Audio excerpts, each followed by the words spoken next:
देखिए, जब हम लोग सरकार में भी थे तो जेडीयू के लोग शामिल नहीं होते थे। मैंने कई बार नीतीश जी से कहा कि जब आप खुद योग करते हैं तो क्यों नहीं स्कूलों में, कॉलेज में और आम जीवन में योग को प्रचारित किया जाए।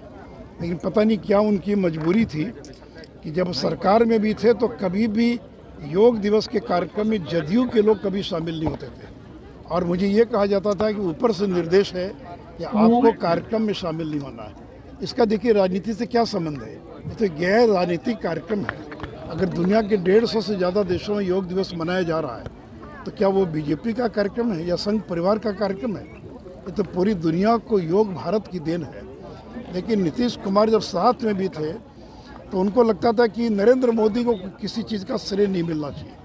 इसलिए सरकार में साथ रहते हुए भी कभी उन्होंने न तो स्वयं योग दिवस के कार्यक्रम में शामिल हुए बल्कि अपने कार्यकर्ताओं को, नेताओं को, विधायकों को, मंत्रियों को योग दिवस के कार्यक्रम में शामिल होने से मना करते रहे। यहाँ तक कि इसी कंपाउंड में स्वास्थ्य विभाग की ओर से कार्यक्रम होता था।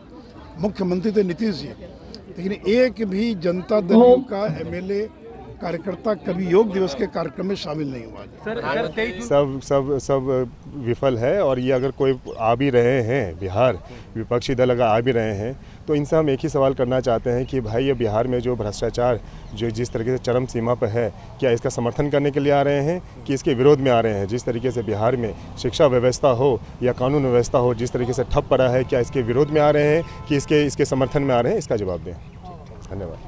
प्रधानमंत्री जी न्यूयॉर्क में यूनाइटेड नेशंस जो हेडक्वार्टर है वहाँ पर योग कर रहे हैं। ये नरेंद्र मोदी और पतंजलि योगपीठ के का योगदान है कि आज योग को पूरे विश्व के अंदर और भारत में पहुँचाया है। ये नरेंद्र मोदी जी जब 2014 में अमेरिका गए थे और जब यूनाइटेड नेशंस को उन्होंने संबोधित किया था उसमें उन्होंने आग्रह किया था कि 21 जून जो वर्ष का सबसे लंबा दिन होता है उस दिन 21 जून को अंतर्राष्ट्रीय योग दिवस के रूप में मनाया जाए। और मुझे खुशी है कि संयुक्त राष्ट्र संघ ने 21 जून को घोषित किया और 193 देश जो उस सभा में मौजूद थे उन लोगों ने सर्वसम्मति से 21 जून को अंतर्राष्ट्रीय योग दिवस मनाने का निर्णय लिया। आज ये 9वां योग दिवस है और आज करोड़ों लोग और योग दिवस मना रहे हैं। मैं लोगों से यह अपील करूंगा कि योग दिवस केवल एक दिवस नहीं है बल्कि प्रतिदिन उसको अपने जीवन में अपनाने का प्रयास करना चाहिए। और बिहार तो योग की भूमि रही है, क्योंकि पतंजलि जी के बारे में कहते हैं कि वो बिहार में ही पैदा हुए। और जो मुंगेर योग आश्रम है वह दुनिया का सबसे पहला योग विश्वविद्यालय था। और स्वामी निरंजनानंद जी और बाकी सभी लोगों ने तो योग के प्रचार प्रसार में बिहार योग विद्यालय का और बिहार का बहुत बड़ा योगदान है। आज मुझे खुशी है कि आज इतनी बड़ी संख्या में लोग योग दिवस के कार्यक्रम में यहाँ पर उपस्थित हुए। ये आरजेडी और जेडीयू के नेता लगातार योग दिवस कार्यक्रम से दूरी बनाते रहते हैं। आप लोग तो तमाम लोग हैं शामिल, लेकिन देखिए, जब हम लोग सरकार में भी थे तो जेडीयू के लोग शामिल नहीं होते थे। मैंने कई बार नीतीश जी से कहा कि जब आप खुद योग करते हैं तो क्यों नहीं स्कूलों में, कॉलेज में और आम जीवन में योग को प्रचारित किया जाए।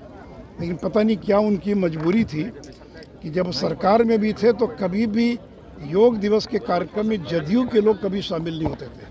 और मुझे ये कहा जाता था कि ऊपर से निर्देश है या आपको कार्यक्रम में शामिल नहीं होना है।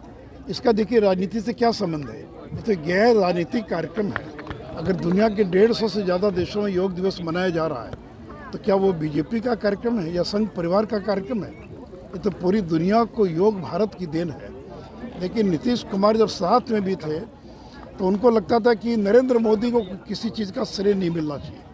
इसलिए सरकार में साथ रहते हुए भी कभी उन्होंने न तो स्वयं योग दिवस के कार्यक्रम में शामिल हुए बल्कि अपने कार्यकर्ताओं को, नेताओं को, विधायकों को, मंत्रियों को योग दिवस के कार्यक्रम में शामिल होने से मना करते रहे। यहाँ तक कि इसी कंपाउंड में स्वास्थ्य विभाग की ओर से कार्यक्रम होता था। मुख्यमंत्री थे नीतीश जी, लेकिन एक भी जनता दल का एमएलए कार्यकर्ता कभी योग दिवस के कार्यक्रम में शामिल नहीं हुआ। सर 23 जून को जो बैठक होनी है, अब लग रहा है कि मुख्यमंत्री आवास में ये बैठक होगी, तमाम लोग आएंगे, क्या कहेंगे? नहीं, देखिए बैठक कहीं भी हो, लेकिन ये जो बैठक हो रही है ये वास्तव में भाजपा मुक्त भारत नहीं बल्कि कांग्रेस मुक्त भारत बनाने के लिए बैठक हो रही है। मैं इसलिए कह रहा हूँ क्योंकि ममता बनर्जी कह रही है कि कांग्रेस को बंगाल में चुनाव नहीं लड़ना चाहिए, यानी बंगाल में केवल टीएमसी चुनाव लड़े, यानी बंगाल कांग्रेस मुक्त हो जाए। अरविंद केजरीवाल कह रहे हैं कि दिल्ली में और पंजाब में कांग्रेस को चुनाव नहीं लड़ना चाहिए। केसीआर कह रहे हैं कि तेलंगाना में चुनाव नहीं लड़ना चाहिए। तो यानी ये जो क्षेत्रीय दल हैं ये तो कांग्रेस मुक्त भारत चाहते हैं कि कांग्रेस मुक्त हो जाए उनका राज्य। अखिलेश यादव कह रहे हैं कि मैं 80 सीटों पर चुनाव लड़ूंगा और कांग्रेस हमारी मदद करे।